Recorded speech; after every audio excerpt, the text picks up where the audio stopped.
방송에서 제공하는 투자 정보는 투자 판단에 대한 조언입니다. 방송에서 제공하는 주식의 가치, 가격 상승 및 가격 하락에 대해서는 방송사에서 보장하지 않습니다.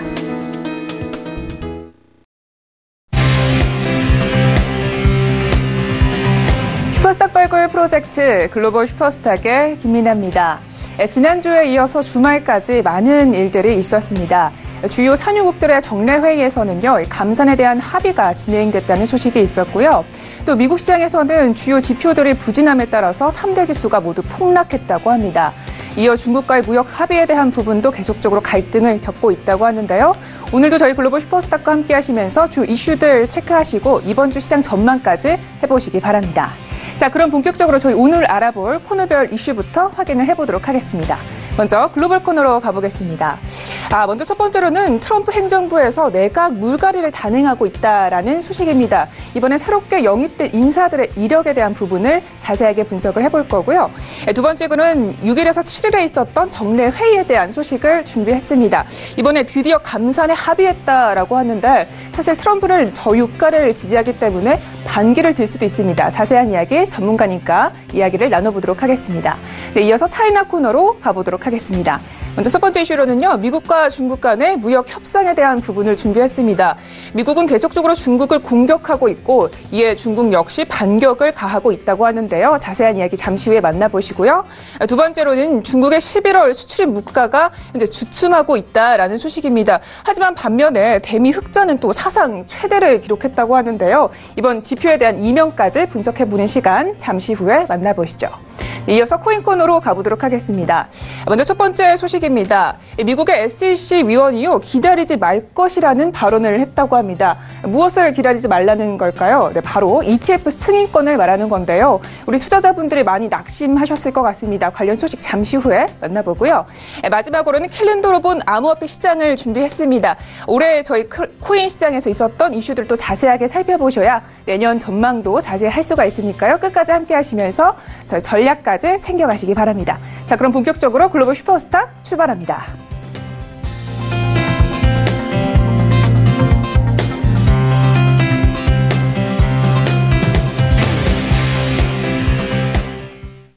네, 본격적으로 글로벌 이슈에 대해서 분석을 시작을 해보도록 하겠습니다. 먼저 첫 번째 이슈부터 살펴볼 텐데요. 오늘은 저희 김은수 멘토님과 함께합니다. 네, 멘토님 안녕하세요. 네, 안녕하세요. 네, 반갑습니다. 자, 먼저 이슈 분석을 해보겠습니다. 트럼프 대통령이요, 7일에 신임 법무장관 그리고 유엔 대사 지명자를 공개를 했는데요. 바로 다음 날에는 또 합참 의장의 조기 교체까지 한 것으로 보이면서 전반적으로 물갈이가 진행되고 있는 것 같습니다. 자세한 소식에 대해서 들어볼게요. 네, 맞습니다. 지금 도널드 트럼프 대통령이 신임 법무장관과 유엔 대사 지명자를 발표했습니다. 이 차기 법무장관에는 윌리엄 바 전 법무장관 그리고 유엔 대사로는 헤더 노트 현 국무부 대변인이 지명됐습니다. 지금 이어서 합참의장도 조기 교체를 했는데요. 이 조지 푸던포드 현 합참의장 후임으로 이 마크 밀리 윤군 참모총장을 지명할 예정이다라고 보도했습니다. 현재 지금 우선 법무장관 관련해서는 트럼프 대통령이 지난 11월 초죠. 11월 초에 제프 세션스 당시 법무장관을 전격적으로 경질했습니다. 현재 매튜 휘터커 전 장관 비서실장이 이 장관 업무를 대행하고 있었습니다. 이 윌리엄 바 씨는 과거에 이미 법무부 장관을 한번 지냈던 사람인데요. 이 지난 1991년부터 1993년까지 법무장관을 재임했었습니다. 이 시기는 최근 서거한 41대 조지 부시 대통령 시절이었죠. 이 바 전 장관은 이 경력을 조금 간략하게 제가 말씀을 드리자면요. 올해 68세로 공화당 쪽에 관록 있는 법률 전문가입니다. 방금 설명한 대로 90년대 초에 이미 법무장관을 역임했고요. 이후에 주로 민간회사 자문역으로 일했었습니다. 이런 것들을 봤을 때 많은 전문가는 바 전 장관이 경험이 풍부한 사람으로서 이 법무장관에 굉장히 적임이다라고 평가를 하고 있고요. 이 트럼프 대통령도 7일 오전 기자들에게요, 이 바 전 장관이 훌륭한 장관 후보다라고 밝히기도 했습니다. 이 트럼프 대통령은 바 전 장관이 차기 법무장관 인선에 들어간 첫날부터 이 1순위 후보였다라고 설명을 했는데요. 지금 여기서 문제는 그렇다면 이 바 전 장관이 상원 인준을 쉽게 통과할 수 있느냐라는 문제였습니다. 대체로 좀 통과할 것이라는 이 전망이 좀 컸지만 이 바 전 장관 지명에 대해서 조금 비판적인 목소리도 있었습니다. 왜냐하면 바 전 장관이 이 그간 특검 수사에 부정적인 생각을 밝혔고요. 또 트럼프 대통령이 지난해 5월이었죠. 제임스 코미 당시 이 연방수사국, 이 FBI 국장을 경질한 것을 굉장히 잘한 일이다라고 이렇게 좀 두둔했기 때문입니다. 이 바 전 장관이 법무장관이 되면요, 이 정치적 중립을 지키지 않고 이 특검 수사에 부당한 영향력을 행사할 수도 있다는 이러한 이 민주당 측의 입장입니다. 그래서 이제 민주당이 인준청문회에서 이 문제를 굉장히 집중적으로 따질 것으로 예상이 되고 있습니다.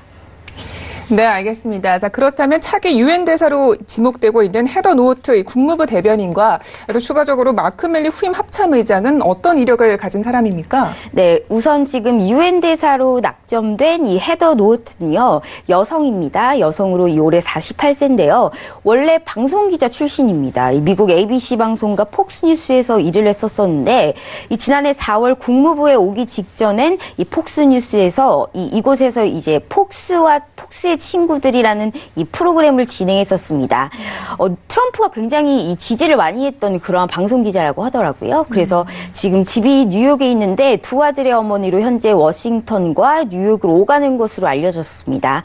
그런데 이게 참 신선한 부분은요. 이 노트 대변인은 이 언론인 경력은 있어도 외교관 경력이 없단 말이죠. 그렇기 때문에 물론 이제 ABC 방송에 있을 때 국제 문제를 좀 다루기도 했었지만 외교관이나 다른 공직 경험이 전혀 없습니다. 그렇기 때문에 이제 현 니키 헤일리 대사는 외교관 경험은 없었지만 사우스캐롤라이나 주지사를 지낸 바 있었거든요. 그렇기 때문에 분명 이 문제로 야당인 민주당 쪽에서 이 노트 대변인이 외교 경험이나 이 공직 경험이 없다라고 이 문제를 굉장히 제기할 가능성이 높습니다. 이 노트 대변인 지명의 이 비판적인 사람들은요, 그가 이 재직 기간에 뚜렷하게 한 일이 없다. 또한 이 트럼프 대통령이 이번에도 경험보다는 충성심을 인사의 중요한 요건으로 내세웠다라고 이 비판하기도 했습니다. 이 미국 블룸버그 통신도 이 노트 대변인이 이 유엔 대사로는 굉장히 이례적인 선택이다라고 지적을 하기도 했고요. 이 또한 노트 대변인이 과거에 몇 번 구설에 올랐기도 했었습니다. 이 지난 10월에 터키에서 살해된 이 언론인 자말 카쇼크지 이 문제를 굉장히 논의하러 사우디아라비아에 이제 갔었단 말이죠. 근데 거기서 리야드에서 관광객 같은 사진을 찍고 이 인터넷에 올렸습니다. 그래서 이제 구설이 조금 올랐고, 또 지난 6월에 정례 기자회견에서 미국과 독일의 굳건한 관계를 보여주는 사건을 D-Day라고 칭했습니다. 그런데 외국에서는 이 D-Day라는 게 이 2차 세계대전에서 연합군이 프랑스 노르망디에 상륙한 날을 뜻합니다. 즉, 이 전쟁과 관련된 이 말인데, 이것을 이제 그 미국과 독일의 이 굳건한 관례를 보여주는 사건이다라고 설명을 해서 이 구설수에 오르기도 했다는 점이 보여지고 있고요. 또 합참의장 후임으로 마크 밀리 육군 참모총장은요, 이 프리스턴대 학생 군사 교육단이죠. 흔히들 잘 알고 있는 ROTC 출신입니다. 이 ROTC 출신으로 1980년에 임관을 하고요. 공수 보병 기갑사단 지휘관을 거쳐서 이 아프가니스탄 국제안보지원군, 즉 ISAF 공동사령관 등을 역임한 야전통입니다. 그는 주한 미 2사단에서 대대장으로 근무한 경력도 있고요. 지난 8월 한미동맹에 기여한 공로로 이 우리나라 한국 정부로부터 보국훈장 통일장을 받기도 한 인물입니다. 이렇게 트럼프는 중간선거 이후에 예고됐던 이 변화를 본격화하면서 현재 지금 새 판을 이제 제대로 다시 짜기 시작했습니다. 이로 인해서 앞으로 미국 증시는 어떻게 달라지는가에 대해서 좀 유심히 살펴봐야 될 것 같습니다. 네, 알겠습니다. 첫 번째 이슈는 여기까지 알아보고요. 두 번째 이슈도 함께 살펴보겠습니다. 자, 현재 오펙 플러스에서요, 하루에 120만 배럴 감산에 합의를 했다고 하는데요. 자세한 이야기 들어볼게요. 네, 맞습니다. 지금 석유 수출국 기구죠. 오펙과 10개 비회원 산유국으로 구성된 즉 오펙 플러스가 현지 시간 7일 오스트리아 빈에서 열린 회의에서 이 미국의 반대를 거부하고 일일 120만 배럴 산유량 감산에 합의했다라고 밝혔습니다. 이 러시아를 포함한 비회원 산유국들은요, 일일 감축분 중에서 이 40만 배럴을 부담하기로 했습니다. 이 러시아는 일일 산유량 중에 20만 배럴을 감축하고요. 이 나머지 9개 국가가 20만 배럴을 감축하기로 한 것으로 알려져 있습니다. 이 한편 미국의 제재를 받는 이란은요, 이 감산 적용이 면제가 됐는데요. 이런 이 산유국들의 감산은 내년 1월부터 약 6개월간 적용될 예정입니다. 이 카타르가 내년 1월 1일자였죠. 이 오펙을 탈퇴한다라고 선언을 한 뒤에 오펙의 좌장격인 사우디의 입지가 좀 흔들리는 것이 아니냐라는 전망도 나왔습니다만, 애초 제가 저번 주에 꾸준하게 말씀드렸듯이 이 목표했던 1일 100만 배럴 이상의 감산 합의를 이제 좀 끌어내면서 사우디는 체면을 좀 세웠다라고 볼 수가 있습니다. 또한 이 사우디는 도널드 트럼프 미국 대통령이 이 상당히 노골적인 감산 반대 압박에서 이 다른 이 산유국들의 합의를 이뤄냈는데요. 특히 트럼프 대통령은 회의를 앞둔 5일날 이 트위터에서 이 오펙은 석유 공급량을 제한하지 않고 그대로 유지할 것이라고 이 사우디를 조금 압박하기도 했었습니다. 이로 인해서 오펙과 주요 산유국들의 감산 규모가 예상을 뛰어넘는 일일 120만 배럴로 알려지면서 이 브렌트유는 5% 넘는 상승폭을 기록하기도 했고요. 이 사실상 이제 WTI 유가 또한 감산 합의에 2.2% 상승하면서 52.60달러의 거래 마감을 했습니다.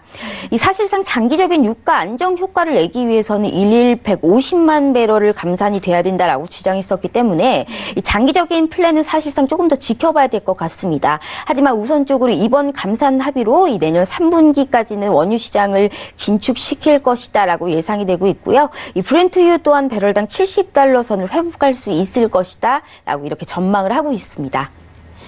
네, 알겠습니다. 자, 항상 월요일마다요, 주요 지표 그리고 일정들을 체크를 해주시고 계신데요. 이번 주에 저희가 주목해봐야 할 일정들은 어떤 게 있을까요? 네, 맞습니다. 이번 주 이 뉴욕 증시는요, 소매와 물가 지표에 주목할 전망이지만요, 이 미중 무역 협상 지속 여부가 이 증시 시장의 향방을 좌우할 것으로 예상이 되고 있습니다. 특히 다시 한번 저점을 시험하는 한 주가 될 것이다라고 이 전망을 하고 있고요. 지난주 뉴욕 증시 주요 지수는 이 주간 기준으로 일제히 하락한 모습을 볼 수가 있었습니다. 이 전주 뉴욕 증시는 미 국채 장단기 금리 역전이 나타나면서 이 경기 침체 우려가 좀 부각이 됐었습니다. 그게 이제 바로 투매로 이어지게 됐고요. 이 미국 경제를 뒷받침하던 이 굉장히 탄탄했던 고용 지표마저 좀 부진하게 나타나면서 투자 심리 자체가 굉장히 위축됐었습니다. 이 앞서 말씀드렸듯이 지금 이번 주 시장이 주목할 것은요, 이 CPI, 즉 소비자 물가 지수와 소매 판매가 될 것으로 보입니다. 이 페드 연방준비제도가 목표로 하는 물가 상승률에 도달하지 못하고 있기 때문에 이 기준금리 인상, 향후의 기준금리 인상 기조가 좀 완화될 수 있기 때문입니다.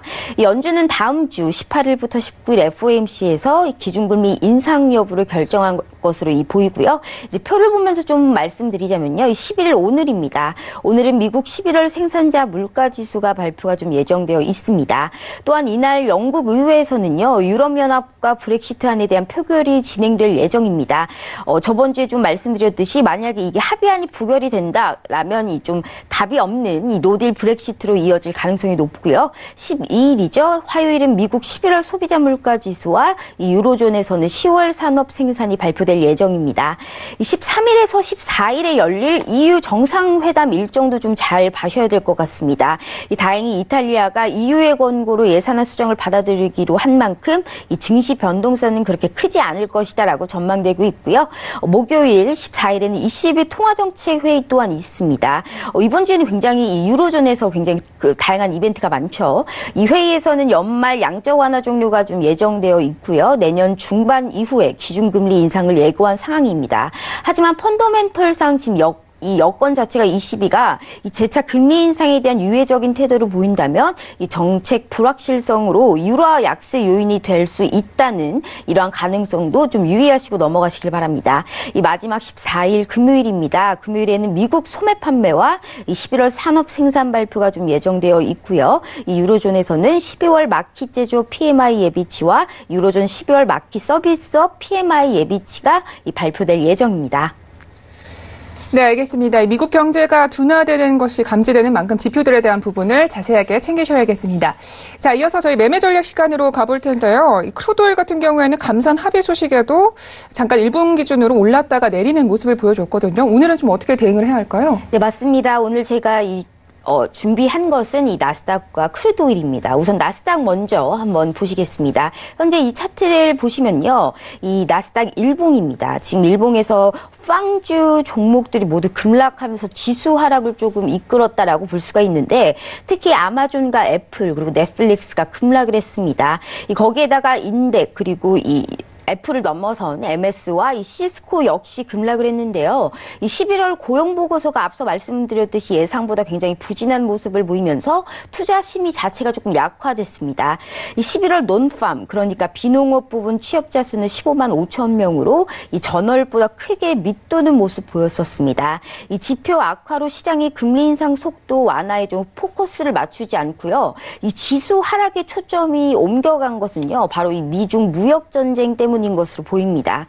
이 표를 보시면서 말씀드릴게요. 현재 지금 지난 시간에 6,600포인트, 즉 이 아래 하단 라인에 있는 6,600포인트까지 매도를 봐야 될 것이다라고 말씀을 드렸는데요. 이날의 이 저점이요. 6,594.75로 이 저가가 거의 정확히 좀 맞아 떨어졌다라고 이제 볼 수가 있는 모습입니다.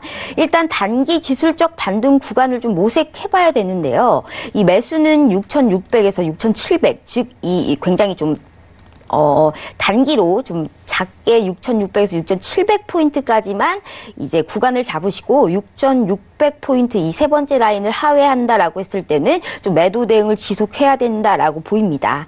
이어서 크루드 오일 보실게요. 현재 이 크루드 오일 일봉상입니다. 이 선물 기준으로 지속적으로 이제 53.40, 즉 53.40에 도전 중이지만 현재 안착하지 못하는, 그러니까 즉 성공하지 못하는 모습을 좀 보여주고 있죠. 또 오펙과 비오펙 감산에 합의하면서 현물 자체는 좀 급등을 했지만 이 선물 시장은 장 막판에 조금 줄줄 흘러내리면서 이 하락을 했었습니다. 이 오펙과 비오펙은 총 120만 배럴을 감산을 하기로 이 당초 저희 하우스 추정치 100만 배럴보다 조금 상향된 수준을 보이고 있는데요. 이 지난주에 100만 배럴일 경우에는 보합권, 그 이상일 경우에는 급등, 그리고 100만 배럴 이하, 즉 90만 배럴 이하일 경우에는 유가의 추가 하락이 예상된다라고 말씀을 드렸었습니다. 그런데 지금 120만 배럴 감산이 나왔단 말이죠. 이렇게 돼서 또한 금요일에 제가 가장 중요하게 생각하는 이 베이커 휴즈 시추기수가 877개로 무려 10개가 감소를 했습니다. 그래서 이제 유가에는 이게 굉장히 호재로 작용을 하고 있지만 아직은 현재 지금 보시다시피 지금 매물대가 굉장히 두터운 상황입니다. 그렇기 때문에 이 추가 급등은 사실상 좀 여의치가 않다라고 볼 수가 있고요. 지금 53.40입니다. 이 아래 하단에서 세 번째 라인인 여기 53.40을 안착한 뒤에 이 매수를 좀 따라가는 전략이 유효하다라고 말씀드릴 수가 있고요. 이 49.50, 이 맨 하단 라인에 있는 여기 하단 50까지 조금 짧은 매수가 가능하다라고 말씀드릴 수가 있습니다. 하지만 52.20 부분, 이 두 번째 라인에 마우스로 제가 가리키고 있는 이 라인에서 이게 지금 현재 단가 쯤이거든요. 이 현재 단가에서는 이 매도 대응으로 49.65까지 보시는 게 좋다라고 말씀드리고 싶습니다. 네, 알겠습니다. 이렇게 해서 해외 선물 전략까지 모두 들어봤습니다. 멘토님 오늘도 말씀 고맙습니다. 네, 감사합니다.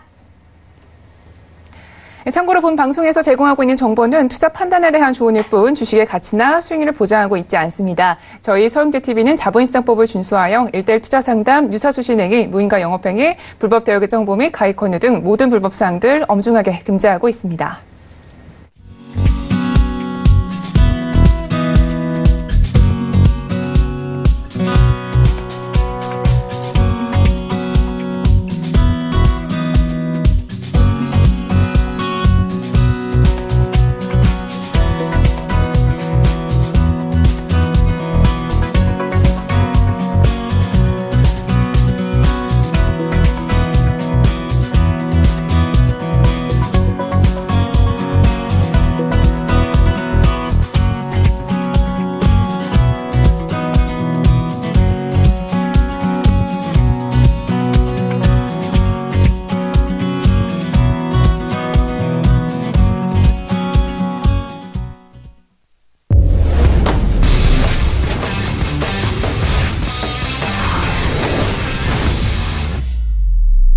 네, 차이나 코너 시작합니다. 자, 오늘도 조금 더 깊이 있는 분석을 시작을 해볼 텐데요. 오늘은 김정철 본부장님과 함께합니다. 인사 나눠볼게요.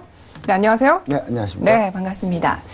자, 먼저 이슈 분석하기에 앞서서요. 전일장 마감 시황에 대해서 먼저 알아보면 좋겠는데요. 네, 일단 상해종합 같은 경우가 이제 진정세를 좀 보였습니다. 일단 화웨이 때문에 일단 급락한 부분이 있었는데요. 일단 그러니까 12월 6일이죠. 6일 날은 일단 그래도 1.68% 정도 급락을 했다가 금요일 날 약간 진정을 했는데 진정을 한 부분이 조금 그래도 좀 나쁘진 않다 뭐 이렇게 좀 보여지고요. 일단 뭐 중국의 대응은 일단 상당히 좀 강경할 것으로 보이긴 합니다. 다만 우리가 좀 여기서 생각해 봐야 될 건 뭐냐면 중국 과연 이거 말고 대안이 있나, 협상 말고 대안이 있나라고 봤을 때 중국이 딱히 대안이 없거든요. 그래서 제가 봤을 때는 뭐 쉽게 이제 강경책으로 돌아서지는 못할 것 같고, 일단은 비관세 장벽 위주로 많이 대응을 할 것 같고요. 그런 부분들이 좀 시장에서 좀 얘기가 나오면서 지난주 마지막 금요일 날 증시는 조금 이제 소폭 상승했죠. 약 강보합인데 뭐 강보합 수준도 거의 그냥 보합권이었어요. 보합권이었기 때문에 일단 뭐 딱히 뭐 저희가 이제 뭐 증시에서 뭐 하락했다 뭐 상승했다 하긴 좀 힘들 것 같고요. 반면에 이제 전체적으로 시장을 봤을 때는 일단 이제 화웨이 사태 같은 경우가 이제 어느 정도 좀 IT 쪽에 좀 문제가 좀 있을 거다라는 부분들 때문에 IT 쪽이 이제 좀 많이 안 좋았고요. 그 다음에 이제 내수 위주 업종들이 좀 그나마 좀 선전을 한 그런 모습을 좀 보였습니다. 그리고, 업종별로 추가적으로 보자면 중국의 이제 제약바이오 쪽이 좀 많이 급락을 했는데 이 부분 역시 마찬가지로, 약간 이런 부분들이 좀 같이 섞여 있다. 뭐 이렇게 보시면 좋을 것 같은데요. 일단 1월에 JP모건 헬스케어 컨퍼런스가 있는데 일단 중국 쪽 제약사들이 크게 이제 이슈가 없기 때문에 그런 부분들 때문에 아마 좀 상승하지 못했다. 뭐 이렇게 좀 보여줄 수 있겠습니다. 그래서 전체적으로 봤을 때는 아직은 그래도 지금 봤을 때는 상해종합을 봤을 때도 2600을 겨우 지키고 있거든요. 그래서 오늘이 좀 중요할 것 같습니다. 오늘 과연 이 2600포인트, 그러니까 우리나라 증시가 지금 현재 버티고 있기 때문에 중국장이 벌어졌을 때 일단 하락 출발하겠습니다만 오늘 어떻게든 2600을 회복하거나 아니면 이번 주에 밀린다 하더라도 2560포인트, 그러니까 바로 직전 저점 라인이죠. 직전 저점 라인까지만 좀 지지를 해준다면 추가적으로 반등을 모색하는 구간이 좀 오지 않을까 이렇게 좀 보여주고 있습니다. 네, 알겠습니다. 결국 단기적으로는 미국과의 관계에 대한 부분을 잘 보셔야겠습니다. 자, 저희 이렇게 해서 시황에 대해서 알아봤고요. 첫 번째 이슈부터 살펴보도록 하겠습니다. 먼저 미중 간의 무역 협상이 점점 험난한 과정을 걷고 있는 것 같습니다. 최근에 화웨이 사태에 이어서요, 이 중국 정부와 연계된 해킹 단체 사법 처리 엄포까지 놓은 상태라고 하는데요. 지금 상황은 좀 어떻습니까? 네, 이제 화웨이의 이제 CFO를 이제 체포하고 나서 그 다음에 추가적으로 이제 미국이 꺼낸 카드가 뭐냐면 중국 정부와 연계한 이 해킹단을 사법 처리하겠다 이런 건데 이미 잡히긴 잡혔거든요. 근데 중요한 사실은 일단 미국이 중국과 협상을 하는 과정을 좀 보여주면서 사실 이걸 1년의 과정을 다 준비한 것 같아요. 그러니까 제가 봤을 때는 어느 정도 좀, 협상 대표부터 로버트 라이트하이저로 바꾸고 이걸 미리 머릿속에 다 구상해 놓은 것 같아요. 차근차근 미국이 이렇게 진행을 하는데 중국이 봤을 때 마치, 뒤통수 한 대 맞았구나. 약간 이런 상황이죠. 근데 이제 미 연방검찰 같은 경우가 중국 정부하고 연계된 해커들에 대해서 위협행위를 이제 공표할 예정인데 사실 공표를 지난주에 하려고 했는데 이제 G20 정상회담 일정하고 연계돼 있어서 그때 꺼내면 이제 협상장에서 멱살잡고 싸울까봐 그걸 못했고요. 일단 그러면서 그 뒤에 했는데 미국이 이제 기술 서비스 제공 업체에 이제 침투해서 고객 영업 비밀을 이제 무단으로 좀 유출한 그런 부분들에 대해서 이게 이제 시적 재산권을 침해한 부분도 있죠. 그런 부분들에 대해서 실행한 혐의를 가지고 이 해커단을 잡았는데요. 일단 기술 이전하고 지적 재산권, 그다음에 관련 사이버 절도의 주요 의제로 이제 90일 동안 협상을 위했는데 이거를 이렇게까지 진행했다는 부분은 뭐냐면 한판 붙자. 이런 내용이기 때문에 중국에서도 이 부분에 대해서 상당히 좀 많은 협상에서 양보를 좀 이끌어내려고 이쪽 부분을 집중적으로 파고 있다. 이렇게 보시면 좋을 것 같습니다. 그래서 이제, 현재 한시적으로 이제 미중 협상이 유예됐지만 이게 난맥을 보일 가능성이 상당히 높다는 내용이고요.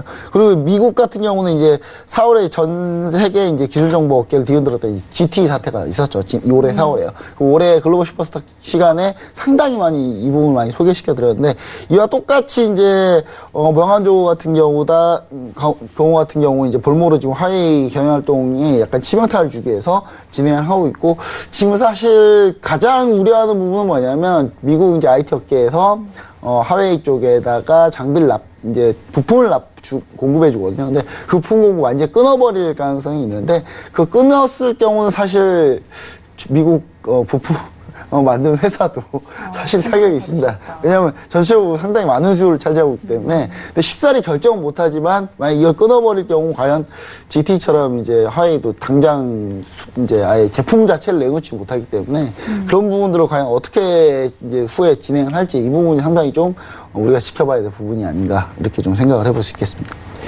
네, 알겠습니다. 하지만 이번에도 저희 중국은 또 강경 대응을 할 것 같은데요. 중국은 어떤 조치들을 준비하고 있을까요? 네, 일단 중국은 성명서를 발표했는데, 러이청 이제 부부장이 이제 베이징 주재 캐나다 회사를 이제 얘기하면서 이제 명안조 같은 경우가 즉각적으로 좀 석방을 해라, 뭐 이렇게 좀 얘기를 했습니다. 근데 그러지 않을 경우에는 이제 상응한 결과가 있을 거다라고 얘기를 했는데, 이 부분이 우리가 좀 중요시 여겨야 되는 게 뭐냐면, 중국이 예전에 이와 비슷한 전례가 있었습니다. 그러니까 어떤 전례가 있었냐면, 이렇게 이제 누군가 이제 중국에서 체포되고 이렇게 하면 중국이 바로, 그 해당 국가, 그냥 아무나 잡아드립니다.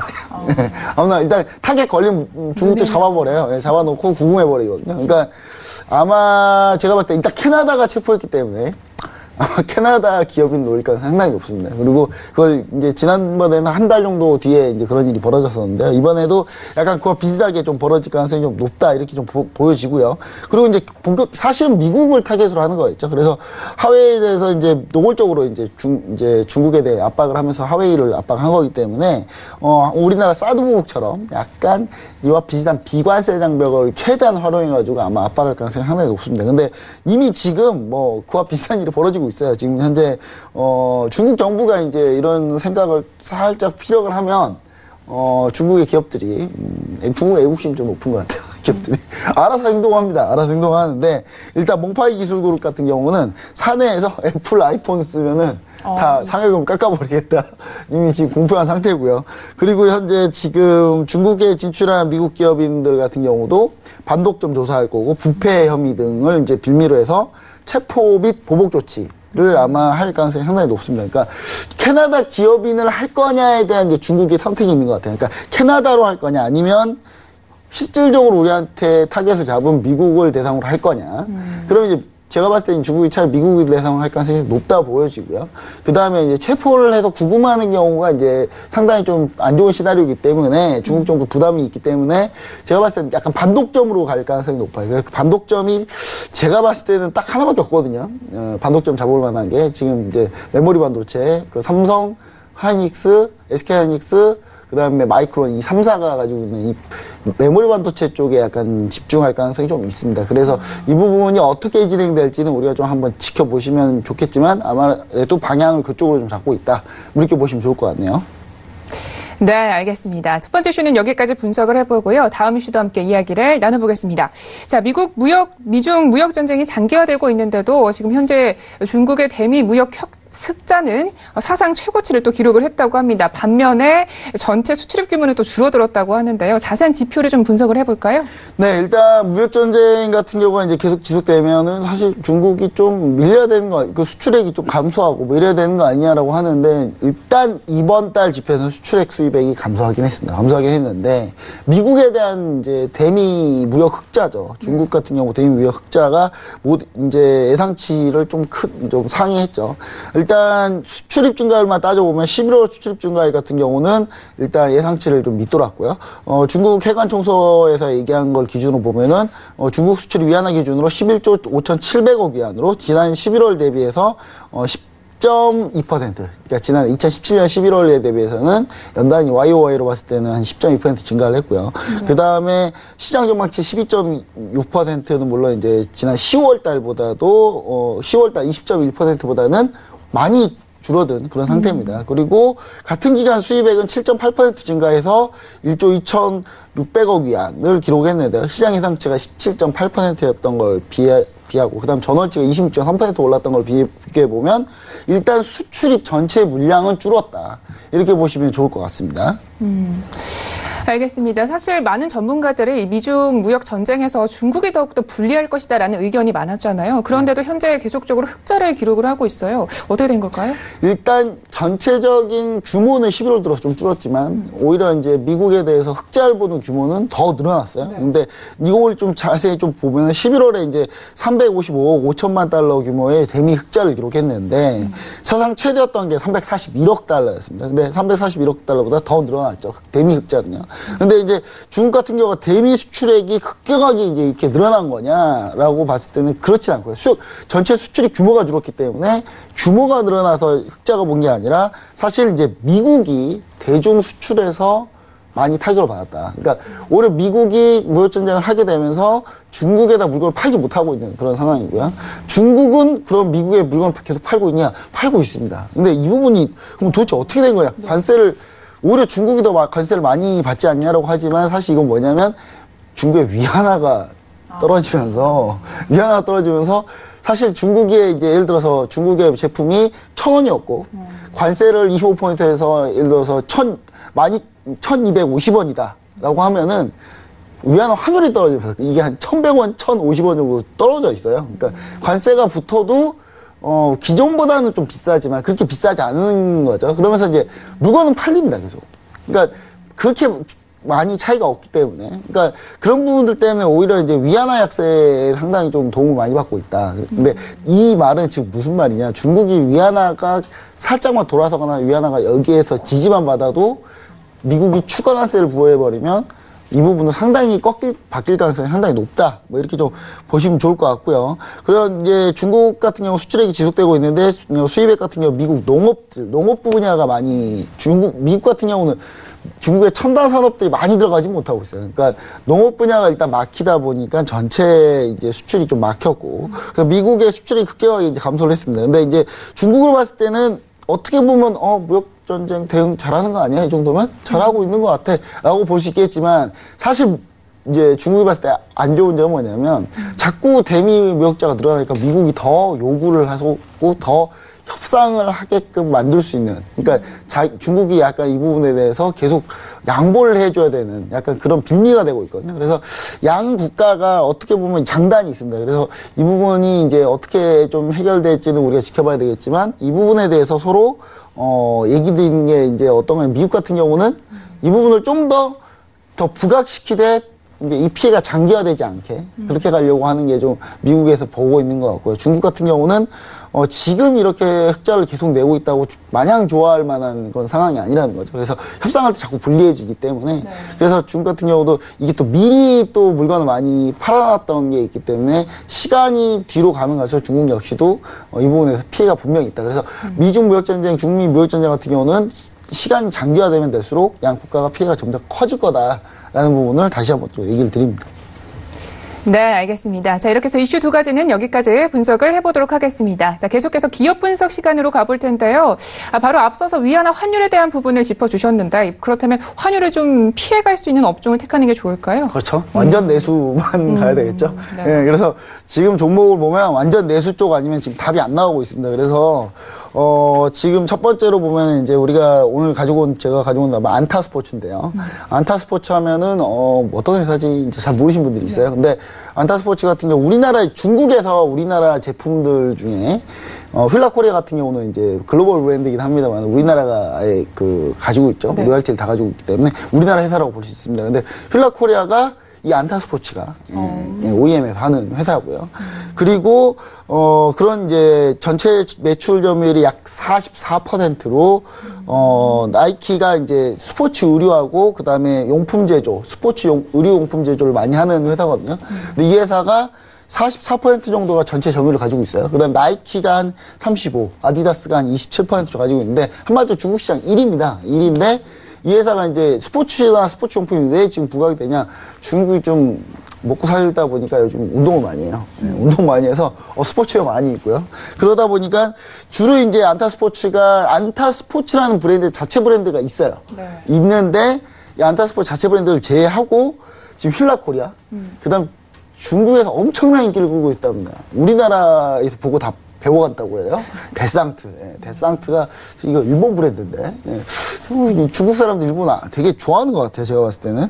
예, 데상트 그리고 코롱 스포츠. 우리나라 코롱 스포츠 역시 마찬가지로 이 안타에서 하고 있고요. 이 중국 독점권을 확보해놓은 상태입니다. 그리고 이제 중국이 이제 중산층이 좀 많아지면서 운동에 대한 관심이 좀 증가했고, 그다음 3년 만에 이제 용품 시장 같은 경우는 거의 뭐 100% 2배 계속 2배씩 성장하고 있거든요. 그래서 저렴한 이제 자체 브랜드 안타 플러스 그다음에 최근에 영국 아웃도어 브랜드 중에 스프란디를 아예 그냥 인수를 해버렸어요. 그래서 그런 부분들을 봤을 때는 중국이 이제 향후 이제 스포츠웨어나 이 용품 시장이 좀 점점 커지고 여가 활동이 늘어나다 보니까 이쪽 부분 성장성이 분명히 좋다. 그래서 이쪽 완전 내수기 때문에 지금 차트를 보시면은 지금 차트를 보시면 우리가 딱 느낌이 올 거예요. 이거 지수랑 다르게 가네? 예, 분명히 느낌이 올 거예요. 그래서 지금 이제 지수랑 좀 다르게 가고 있는 종목이기 때문에 꾸준히 지금 저점 높이면서 우상향하고 있거든요. 그래서 제가 그때 매수가 부근을 한 34.350, 3.350 이 라인이거든요. 이 라인에 한번 잡아보시고, 그 다음에 32.500에서 분할로 잡아보시면은 상당히 좀 좋은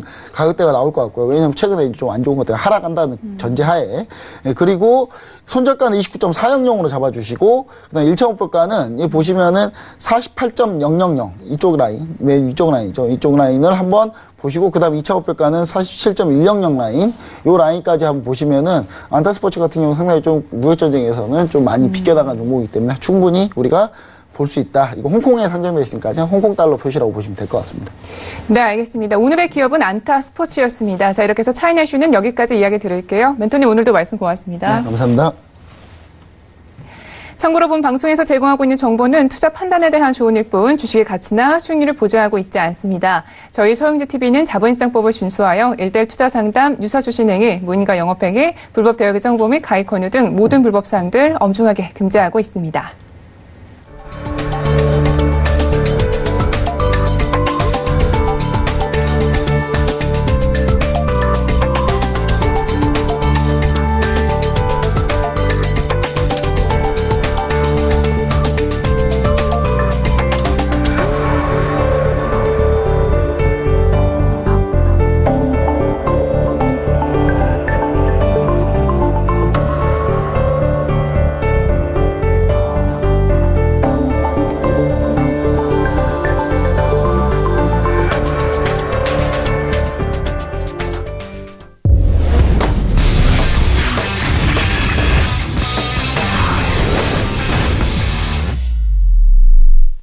네, 코인 코너 시작하도록 하겠습니다. 저희 이슈 보기에 앞서서요. 먼저 시세부터 점검하고 가도록 하겠습니다.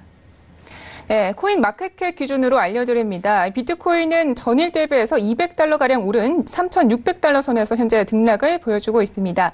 4.3% 정도 상승 중이고요. 3,633달러에서 거래 중입니다. 이렇게 비트코인이 상승하면서 전반적인 토큰들도 5% 이상씩 반등세를 보여주고 있는데요.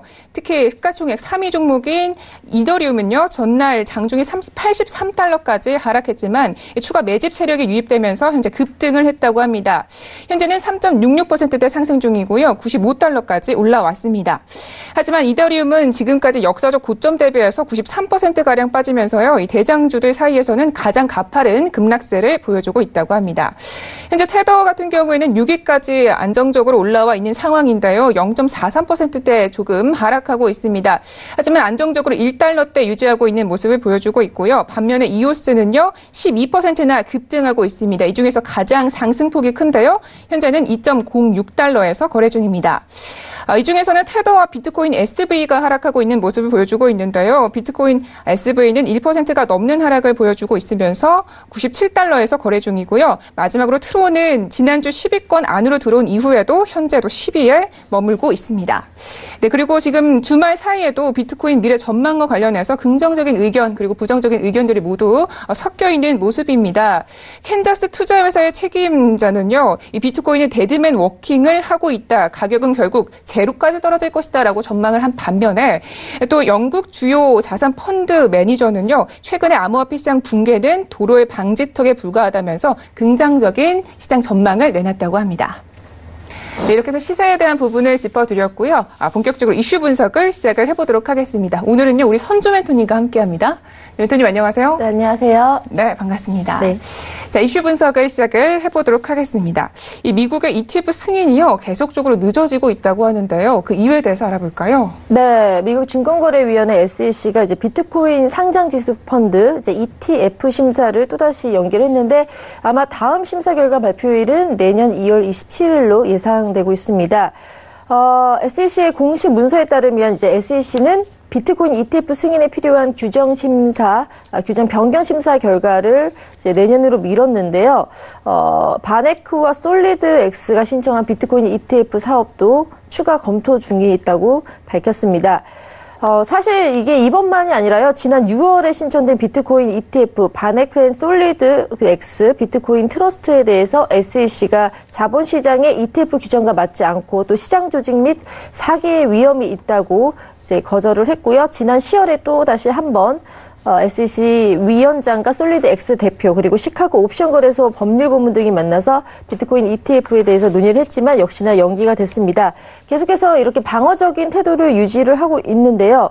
여기에 대해서 좀 여러 가지 이슈가 있지만 어쨌거나 암호화폐에서 좀 친화적인 SEC 안에서의 인사인 헤스터 피어스 같은 경우는 이제 비트코인 승인 시기를 예측할 수 없다는 입장을 전하기도 했습니다. 워싱턴에서 제 SEC에 대해서 이제 진행이 됐었는데요. 암호화폐 컨퍼런스가 열렸었는데 이때 이제 비트코인 ETF를 승인하도록 위원들을 설득하고 있으나 아직까지 시점이 불확실하다라고 하고 있는데요. 보통 SEC는 5명의 위원으로 구성이 되어 있는데 이 ETF가 통과되려면 과반의 찬성이 필요합니다. 그래서 위원은 ETF 승인은 기한이 없기 때문에 그 시점이 내일이 될지 10년 후가 될지는 뭐 알 수가 없다라는 의견들인데 현재는 뭐 동료 위원들을 계속 설득하고 있다고 합니다. 네, 그렇다면 ETF 승인은 왜 시장에서 이렇게 중요한 걸까요? 네, 일단은 지금 계속해서 시세가 하락을 하고 있는데 네. 이 시장의 반등을 불러일으킬 수 있는 기폭제로 또 발생할 수 있기 때문에 기대를 모으고 있는데요. 자, 미국 기관 및 일반 투자자가 규제 문제 없이 안전하고 또 효율적으로 비트코인에 투자할 수 있는 방안으로 이제 ETF를 뽑고 있고 그 ETF를 통해서 유동성을 증가시킬 수 있다고 보여지고 있는데요. 그 SEC 안에서도 또 암호화폐 친화적인 인물인 헤스터 피어스 위원의 의견에 따르면 기관의 ETF 거부 결정에 분명히 반대 입장을 표하면서 투자자가 이 규제 안에서 신생 자산에 접근을 하고 또 시장이 성장할 수 있도록 ETF가 승인되어야 된다고 그래서 이런 것들이 찬성을 촉구하고 있는데요. 사실 암호화폐 시장의 제도화를 많은 또 일부 측에서는 확신을 하고 있고 관련 인프라는 시간이 지날수록 강화될 것이라고 그런 주장이 나오고 있는데 뭐 이번 주에 이제 세계 2위 증시 나스닥과 또 세계 4대 자산 운용사인 피델리티가 암호화폐 거래와 선물 상품을 제공하는 이제 에리스 X 거래소 투자에 참여를 하면서 기관 시장도 역시 인프라 거기에 대한 그 확신을 또 내비치기도 했는데요.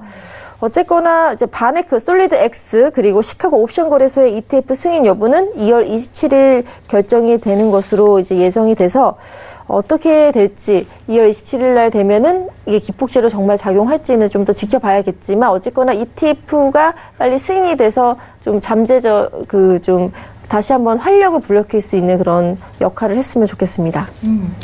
알겠습니다. 이번 이슈는 내년 2월까지 함께 지켜보셔야겠습니다. 자, 이어서 다음 이슈도 함께 자세하게 이야기를 나눠볼 텐데요. 이번에는 올해 상반기에 있었던 암호화폐 시장에서 가장 중요했던 이슈들을 꼽아보셨다고 합니다. 어떤 일들이 있었는지 전반적으로 정리를 해볼까요? 네, 이제 올해 12월 마무리되고 있잖아요. 네. 좀 아쉬운 만도 많지만 암호화폐야말로 정말 그 여러 가지 풍파를 겪고 지금 좀 기다리고 있다, 때를 기다리고 있다라고 보여지는데요.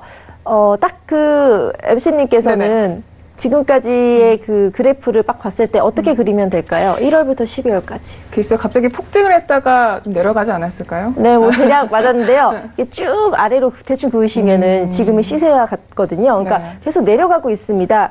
자, 그렇다면은 1월에 얼마 정도 됐을까? 바로 17,000달러를 넘었던 BTC 가격이요. 이제는 4,000달러 선도 겨우 지켜내고 있고 계속해서 어디가 도대체 밑바닥인가, 하락장의 그 끝인가라는 그런 물음을 많이 저한테도 물어보시는데요.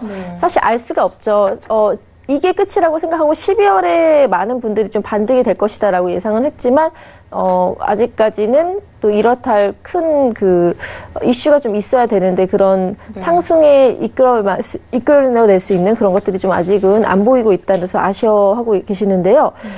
지난해 초 이제 $1,000 밑에서 거래되는 BTC가 그야말로 엄청난 거품의 시기를 겪고 지난해 BTC를 투자를 단행했던 수많은 투자자들이 천당과 지옥을 맛봤을 것 같습니다. 그래서 지금 여러 가지 보면 1월부터 제가 6월까지 일단 이번 시간에는 정리를 해드릴 거고요. 다음 주에는 이제 7월부터 12월까지 어떤 이슈가 있었는지 살펴볼까 합니다. 일단 1월에는요, 한마디로 99%의 환호와 1%의 우려라는 소제목으로 정리를 할 수가 있는데요. 대형 암호화폐 거래소가 뛰어오른 가격 그리고 급등한 거래량 덕분에 한 달 동안 1,000억 원이 넘는 수수료를 벌어들였습니다. 또 리플의 공동 창업자인 크리스 라세는 리플이 최고가를 경신하면서 미국의 5번째 부자로 선정됐고 또 마크 주커버그 워낙 유명한 페이스북 CEO죠. 그분이 2018년 새해 계획 중 하나가 암호화폐 공부라고 꼽기도 했는데요. 이렇게 암호화폐 가격이 너무나 높이 올라갔기 때문에 우려 섞인 발언이 많이 늘었었습니다. 그래서 레이거노믹스의 아버지로 불리는 데이비드 스톡맨은 BTC 끝내 극적으로 붕괴될 것이라고 주장을 했고 또 워런 버핏도 암호화폐 나쁜 결말에 이를 것이다라고 말을 하기도 했지만 어쨌거나 1월 달에 이 치솟은 상승장에서 많은 분들이 이제 투자의 심리를 자극을 시키면서 참여를 했죠. 그래서 2월이 되면요. ICO에 몰리는 동가 기업들의 새로운 시도들을 많이 보실 수가 있습니다. 그래서 1월과 2월 두 달 동안 암호화폐 공개 ICO를 통해서 모집된 자금이 무려 16억 6천 달러, 약 1조 8천억 원에 달하는데요. 이렇게 한 해 동안 2017년 한 해 동안 ICO 조달 금액에 비해서 엄청난 또 몇 배가 뛴 그런 금액으로 이제 열풍이 불기 시작했는데요. 시장이 과열되자 뛰어드는 기업이 많이 늘었습니다. 그래서 미국의 증권거래 모바일 앱인 로빈후드는 수수료 없는 암호화폐 거래소 서비스를 제공하기 시작했고요. 또 핀테크 스타트업 서클은 당시 미국 최대 규모의 암호화폐 거래소인 플로닉스를 인수하기도 했습니다. 그래서 일본의 대표적인 전자상거래 업체인 라쿠텐 같은 경우는 약 9조 원 규모의 라쿠텐 로얄 포인트를 라쿠텐 코인으로 전환하는 방식으로 검토하고 있다고 밝히기도 했는데요. 이렇게 기업들의 돈이 몰리면서 이제 엄청 암호화폐가 대세가 되는 거 아니냐라는 그런 시각이 있었지만 3월 달에요. 1만 달러 밑으로 이제 비트코인이 떨어지기 시작하면서 이제 규제 기간이 목소리가 커지고 규제를 해야 된다라는 우려 섞인 소리가 나오기 시작했는데요. BTC 가격이 1만 달러 밑으로 추락을 하면서 암호화폐 투기에 대한 우려가 본격화되는 시기가 바로 3월입니다. 그래서 각국의 정부 기관이 실력 행사를 선포하거나 또는 암호화폐에 대한 입장을 밝히기 시작했는데요. 푸틴 러시아 대통령 같은 경우는 3월 1일에 암호화폐 시장 합법화 법안을 7월 1일까지 의회에서 통과될 수 있도록 준비하라고 지시를 했고요. 또 미국 증권거래위원회는 암호화폐 거래소들도 적법한 절차에 따라 등록을 해야 된다고 밝히기도 하면서 증권법에 따라 강력하게 규제하겠다는 의지를 밝히기도 했습니다. 암호화폐 가격의 급등락 그리고 규제 기간의 경고는 소셜 네트워크 서비스 업체들의 광고에도 영향을 미쳐서 이때 3월에 아마 이슈가 크게 됐던 게 페이스북, 구글, 유튜브, 트위터 등 연달아 ICO 광고를 금지하겠다고 발표를 하기도 했죠. 이렇게 3월까지 또 큰 폭풍우가 몰아치다가 4월에는 가장 이슈가 됐던 게 바로 에어드랍 열풍 그리고 이오스의 폭등이었습니다. 3월 중순부터 심상치 않았던 이오스의 가격이 $20를 넘어서면서 4월에 정점을 찍었는데요. 비트코인, 이더리움 역시 비슷한 시기에 상승을 했지만 이오스가 정말 많이 상승을 했죠. 그래서 이오스 닥의 에어드랍이 100 이오스 이상 보유자들을 대상으로 진행이 되면서 이 가격 상승을 부채질했고요. 또 에어드랍이 마치 공짜로 새로운 주식을 받을 수 있는 그런 기회로 여겨지면서 또 열풍이 불었죠. 그래서 블록체인과 암호화폐에 대한 관심은 투자자뿐만 아니라 기업으로 점차 확장이 돼서요. 우리나라 SK텔레콤, KT, 중국 화웨이 등 주요 이동통신사들이 이제 블록체인 기술을 이용해서 신사업 계획을 연이어 발표를 했고 또 여러 가지 대기업들이 함께 또 블록체인 기업들과 합해서 오픈 블록체인 산업협회를 결성을 하고 창립총회를 열기도 했습니다. 이렇게 숨가쁘게 4월까지 보내다가 5월에는요, 이제 ICO 열풍이 좀 저물기 시작합니다. 그래서 기업 공개를 감히 끊을 수 없었던 스타트업들이 사실 ICO를 통해서 블록체인의 이슈만 들어가면 쉽게 돈을 모으긴 했었는데 그러다 보니까 각종 사기와 횡령 문제가 많았기 때문에 문제가 많았습니다. 그래서 그런 것들에 대해서 큰 실패를 맛보는 투자자도 많았고요. 묻지마 투자가 성행을 했었죠. 이런 와중에 국내 1위 암호화폐 거래소 빗썸에 상장된 팝체인이 논란이 됐는데 팝체인 같은 경우는 이더스캔에서 이제 확인을 할 수가 있습니다. 누가 보유하고 어떤 거래량이 있는지. 그런데 단 2명만이 토큰 전체량의 90% 이상을 보유했다는 사실이 확인되면서 그 논란이 증폭돼서 빗썸의 팝체인 상장을 일시 중단하고 재검토할 것을 한국 블록체인 협회에서도 권고하게 했었죠. 그리고 마지막으로 이제 6월인데요. 6월은 블록체인 공약의 계절입니다. 그리고 코인 레일 해킹 사건이 있었는데요. 6월 13일에 이제 동시 지방선거를 앞두고 정치인들이 경쟁적으로 블록체인 공약을 내놓기 시작해서 박원순 민주당 서울시장 후보 같은 경우는 블록체인 기술을 서울시 행정에 도입을 하겠다. 또 안철수 서울시장 후보 같은 경우는 지역 코인은 세금 낭비라고 해서 의견이 맞붙었는데요. 또 박상돈 천안시장 후보 같은 경우도 지역 코인을 공약으로 내놓고 또 남경필 자유한국당 경기도지사 후보도 경기도 ICO를 허용하겠다라는 파격적인 공약을 내세우기도 했습니다. 이런 선거를 앞둔 상황에서 암호화폐 거래소 코인 레일이 해킹 사건이 있었는데요. 약 해킹 공격으로 400원가량의 암호화폐를 도난당하면서 이런 보안 능력이 문제가 됐었는데 당시까지만 해도 한국인터넷진흥원이 인증하는 ISMS 라이선스를 취득한 곳이 없었기 때문에 여기에 대해서 또 보안 문제가 많이 이슈가 됐었죠. 이렇게 1월부터 6월까지 한번 정리를 해봤고요. 다음 7월부터 12월은 다음 시간에 말씀드리도록 하겠습니다. 네, 알겠습니다. 이렇게 과거를 쭉 짚어보니까요. 상당히 의미 있는 시간이었던 것 같은데요. 다음 주도 저희가 기대를 해보도록 하겠습니다. 네. 말씀 고맙습니다. 감사합니다. 네, 오늘 저희가 준비한 소식은 여기까지입니다. 참고로 본 방송에서 제공하고 있는 정보는 투자 판단에 대한 조언일 뿐 주식의 가치나 수익률을 보장하고 있지 않습니다. 저희 서영지TV는 자본시장법을 준수하여 일대일 투자 상담, 유사 주식행위, 문과 영업행위, 불법 대역의 정보 및 가입 권유 등 모든 불법 사항들 엄중하게 금지하고 있습니다. 네, 오늘도 시청자분들 성공적인 투자 판단하시고요. 저희는 내일 이 시간 찾아뵙겠습니다. 함께해 주신 여러분 고맙습니다.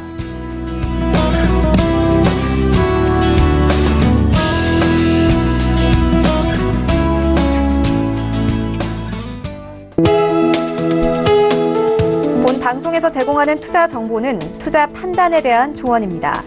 방송에서 제공하는 주식의 가치, 가격 상승 및 가격 하락에 대해서는 방송사에서 보장하지 않습니다.